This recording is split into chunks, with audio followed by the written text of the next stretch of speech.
Salam əziz şagirdlər və valideynlər. Bugün sizinlə birlikdə 6-cı sinif Azərbaycan dili iş dəftəri 2-ci hissədən işləməyə başlayıq. Səhifə üstə qalmışdıq. Kitab çapıdır. Çalışma adı deyir ki, oxuduğun mətnə və məlumat vərəqlərinə əsasən İhan Gutenberg və ya Aldo Monici haqqında bioqrafik mətin yaz.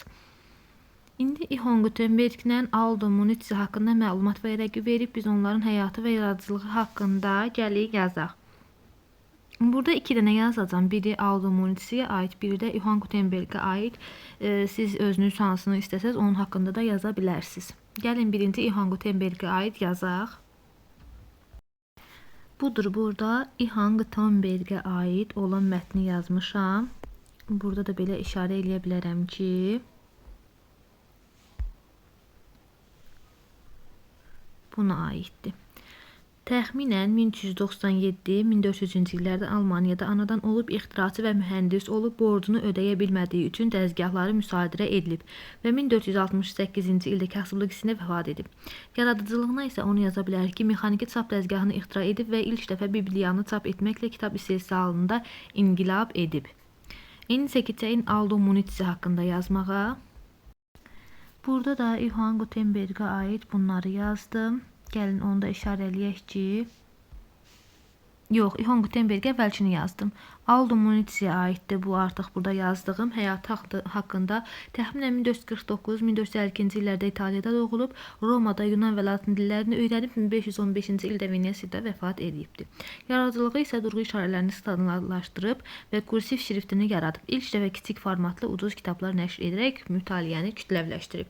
İndi isə keçək növbəti səhifə 54-ə. Növbəti 54-cü səhifədə isə yavaş-yavaş tələs dinləmə mətnidir. Çalışma da deyir ki, yavaş-yavaş tələs mətnində hansı məlumat öz əksini tapmayıb. A variantında Manusinin nəşriyyatının adı bu var idi. Alden Press nəşriyyatının adı Alden Press idi. B variantında Manusinin nəşr etdiyi kitabların özünə məxsusluğu, bu haqda məlumat yoxdur. C variantında nəşriyyatın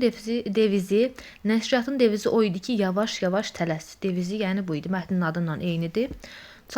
D variantında oxucu diqqətini cəlb etmək üçün atılan addımlar, bu da var idi. C var idi, D da var. Yavaş-yavaş atılan addımlar o idi ki, ilk dəfə ön sözdən istifadə edibdi və burada oxuculara deyirdi ki, əgər siz bizim nəşriyyatımız barədə nəsə bir şikayətiniz varsa, nəsə məsləhətiniz varsa, bizə bunu bildirin. Yəni, yeniliklər bunlar eləyirdi. E variantından nəşriyyatın nəşr etdiyi kitabların adı bu yox idi. Yəni, iki dənə B ilə E variantlarının cavabları yoxdur. Yəni, bu barədə heç bir məlumat yoxdur mətndə. Çalışma belə deyək ki, Aldo Monici haqqındakı fikirlər hansı mətnə aiddir? Uyğun cavab variantını seçin. Kitab nəşrində ilk addımlar, yavaş-yavaş tələs, hər ikisi. Deməli, birinci, əl yazısının xatırladan kursiv adlı şrift yaradı. Bu mətni oxuduq. Kitab nəşrində ilk addımlar bu mətndə var idi. İlk dəfə kitaba yazılmış ön sözdən istifadə edilib. Bayaq da dedim ki, oxucunun diqqətini cəlb eləmək üçün atılan addımlardan biri idi. Ön sözdən istifadə edilib. Bu da yavaş-yavaş tələs mətninə aiddir.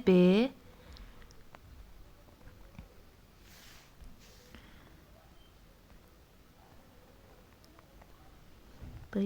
Balaca yazdım. Deməli, birincidə A variantı, ikincidə B variantı, üçüncüdə lövbərə sarılmış delfin təsvirindən emblem kimi istifadə edib. Bu da yavaş-yavaş tələs mətnində idi. Ondan sonra 4-də müəlliflər üçün məsləhətlər adlı kitabça hazırlayıb. Bu da mətni oxumusunuz. Artıq orada bilirsiniz ki, kitab nəşrində ilk addımlar buradadır. Geniş oxucu auditoriyası yaradıb. Bu hər iki mətndə də var idi. Birinci mətndə, dərslik kitabında olan mətndə auditoriyanı necə yaradıb? Balaca cib kitabçaları yaratmaqla auditoriya yaratmışdı. O birisində də oxucunun diqqətini cəlb etmək üçün atdığı addımlar nəticəsində çox auditoriya yaradıb. Çalışma Z-də deyir ki, oxuduğun hər hansı bir kitabın naşirinə məktub yazaraq həmin kitab haqqında fikirlərini bildir. Rəyində aşağıdakı məqalələrlə bağlı qeyd və təkliflərini yaz. Məqamlarla bağlı. Birinci deyək ki, redaktə işi, məzmun, dil, üslub hansı səviyyədədir?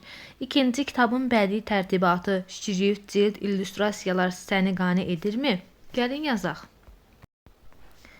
Deməli, burada da uşaqlar belə yazdım. Hörmətli naşir, sizin nəşriyyatda çap olunmuş Səfillər kitabını böyük maraqla oxudum. Kitabla bağlı fikirlərimi sizinlə bölüşmək istəyirəm.